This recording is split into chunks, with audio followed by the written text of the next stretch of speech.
Now today we're doing a full coolant flush or replacement on a 2006 Acura TL. You can essentially follow this guideline for most Acuras, Hondas, and really for most vehicles out there. We'll also replace the upper and the lower radiator hoses, and again I'll show you not only how to remove the coolant from the radiator but also the engine block. Now before you begin, the first thing you want to do is set your heater to maximum. And this essentially just opens up the heater core.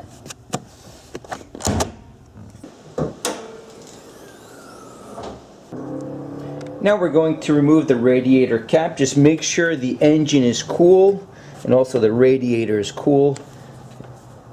What I tend to use is a rag just in case. But if it's nice and cool, you'll be perfectly fine. This is just a touch warm at this time.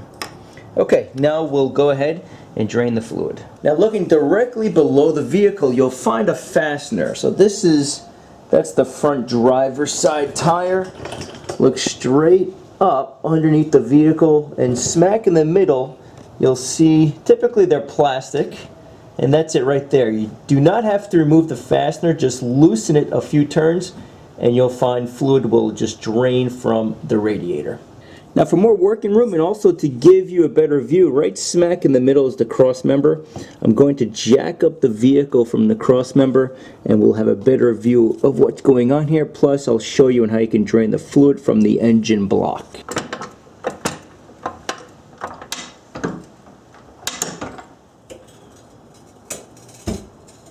So that gives us a much better view for you guys and also a working room for me. Now taking a look at this plastic fastener, right smack in the middle is an indentation. So if you tend to use a needle nose pair of pliers, for example, you won't get over this little hump. So I tend to use an adjustable wrench just to fit over this, clamp it down. And if you are using pliers, you can just wrap the end with some tape so you don't scratch up this fastener, and then just break it loose.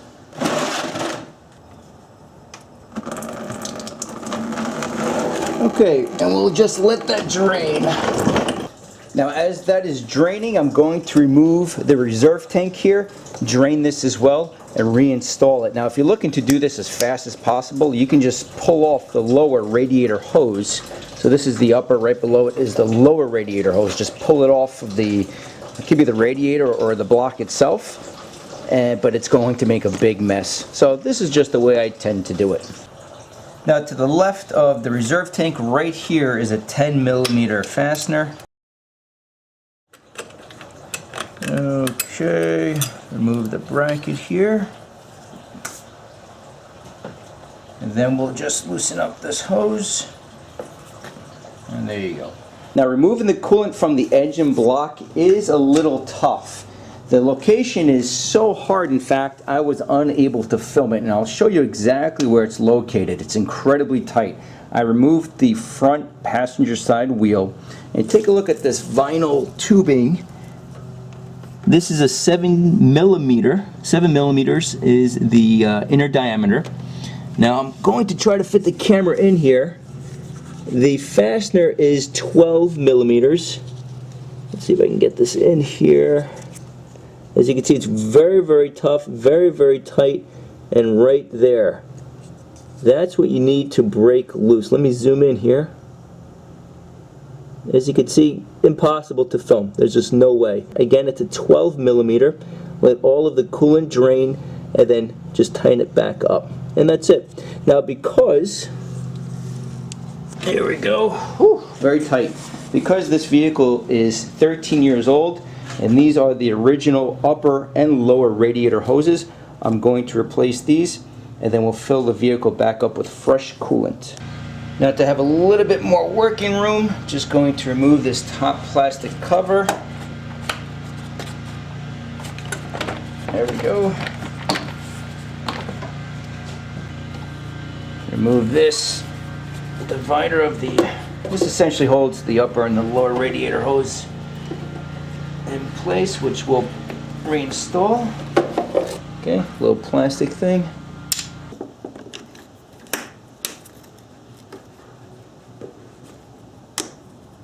Okay. Now this rear one was fighting me a little bit. As you can see, the space is incredibly tight. If you angle it just right, you can get a pair of pliers in there. Okay. And then to break these, some guys will just take a razor blade and cut it. I don't want to do that because this is just plastic over here. So the front is okay. I was able to break this off. The rear, I did not have enough strength to turn this loose, so I just grabbed a very large pair of pliers and just rotated it, okay? Again, if you have trouble, you can use a razor blade over here because it's metal at least. Pull this off. There we go. Pull this off over here. And I don't want to turn it just in case. Any fluid in here?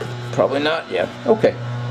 And then removing or getting to the lower radiator hose, you have to remove this plastic cover. These are just held in by these plastic clips.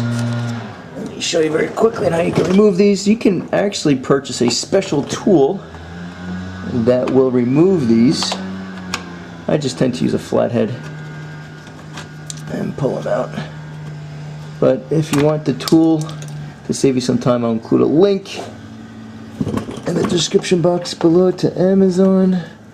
And if you ever break these, they do have kits out there, inexpensive. They'll give you at least 100. Oops, and you'll be on your way. Okay, let me just get off this lower cover here. Now once you remove most of these plastic tabs, it just peels back this piece, and there is the clamp. Now really, in my case, I should purchase a new clamp. I don't have another one, unfortunately, so I'll have to make a note to purchase another one. But it's a good idea if you see your clamp like this, also replace it with a brand new one. Now since I'm here, I'll just tighten this up. Okay. Now you don't need to over tighten this. You don't want to strip it out. That's good. Now like I was stating earlier, if you want to save some time when it comes to draining this, the fluid, you could just remove the lower radiator hose, and that will save you a considerable amount of time. It just will make a big mess, like I said. There we go. So this one came loose easy enough.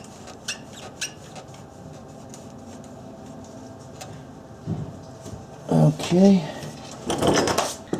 Now these hoses still look to be in pretty good shape. Typically if you squeeze the hose and they feel rather soft, or they may be incredibly brittle, that's certainly when you want to replace them. But again, I'm the type of person that I'd rather do the due diligence and not get stuck on the side of the road. I'm gonna rotate this. The hardest part really is just sometimes getting these clamps off. Sometimes you just have to rotate them toward you. Okay, let's see if I can get this off. Let me move this down because it's going to poke my hand.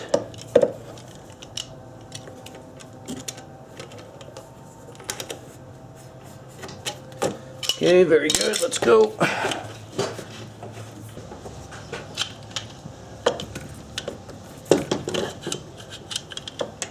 Now this one too is fighting me, so I'm just going to use... There we go. Just watch out for wire harnesses. Obviously you don't want to rip anything. Okay, here we go. Alright. Now once you have the new hoses, you just want to line up, make sure the new part matches up with the old part. This is the lower, and this is the upper radiator hoses. These are inexpensive. They tend to run 10 to 15 bucks. Both of these are from Amazon, so easy enough. Now this, I just want to quickly see if I have an extra clamp. If I don't, I certainly need to replace this. This, as you can see, it lost its tightness slowly over time, and it was leaking. It's very slowly leaking. Nothing was on my driveway, but leaking antifreeze on here, and that's why it's all rusted up. So let me just quickly see if I have a replacement. Now I'm going through what I have here. Unfortunately, nothing works. This is a little too big, this diameter. So let this be a lesson to you. If you plan on doing this, I should have checked, I just didn't. Stupid me, but really what you want to do is verify that the clamps are good, because if they're not, you can order it. When you swap out the fluid and the hoses here, you can have fresh clamps. So what I'm going to do is I'm just going to borrow, or or really take one of these clamps from the upper radiator hose, place it on the lower. So at least the lower will have good clamps. Then on the upper, I'll place this clamp up again on the upper radiator hose. The whole point behind there is once I have the new clamp, all I have to do is just peel this off the radiator, and hopefully not too much coolant will be lost. Because think about it, if I put this on the lower, and then when I need to replace this clamp, I need to pull this off and all the coolant will come back out. Placing it on the upper will make that job a lot easier. But take a look at the flexibility here. So it's a good time to replace these.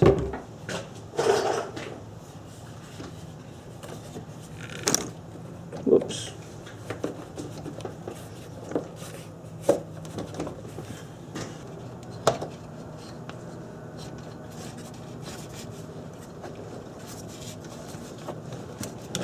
Once that's nice and secure, I'm just going to reinstall this lower splash shield. Let's place the larger part of the body in there, and that's it. Okay, so if that's a little too fast, just reinstall it, and then just put in the little clip here. So again, as you can see, I have that nasty clamp right here. So once that new one comes in, I could just simply slide this off and put the new one on. And I probably won't lose a lot of coolant.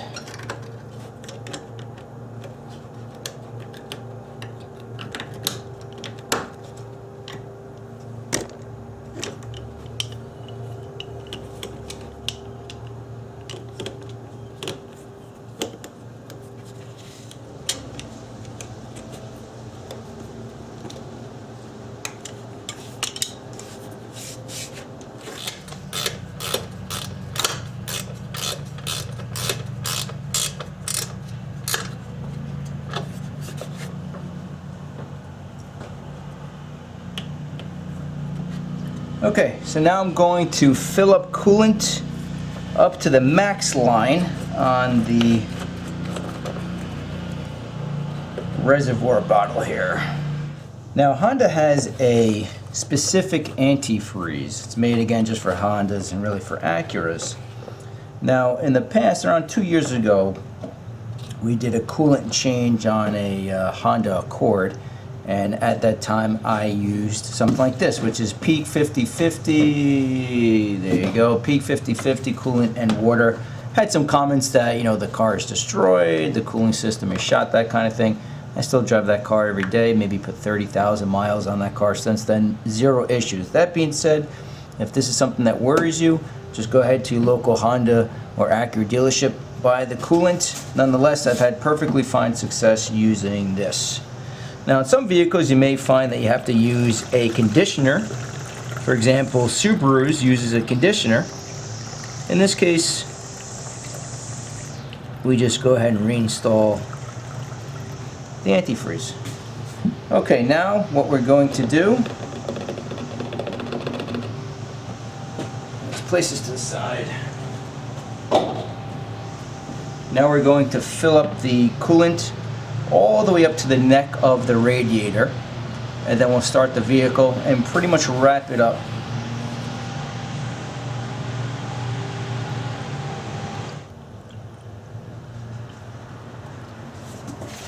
Whew, that was close. Now when you reinstall the radiator cap, just place it on loosely. You don't want to tighten it all the way. As you can see, this is fully tightened. It's parallel to the engine. You don't want to go that tight. Just make it loose, and that's it. So we're going to start the car, let it run, check for leaks, make sure everything is in good shape, and you want to wait until the radiator fan, that's this guy right here, there you go, you want to wait until this turns on twice. After that, we'll go ahead, remove the cap, and install any other fluid that may be needed.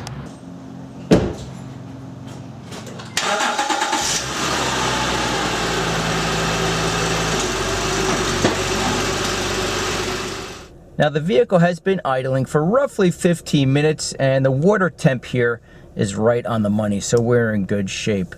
I also have no leaks, but again, just make sure everything is nice and tidy, and that's what it takes to do a flush essentially on any vehicle. The last thing I tend to do is once the vehicle completely cools, I'll check the amount of coolant one last time just to triple check everything is in good shape.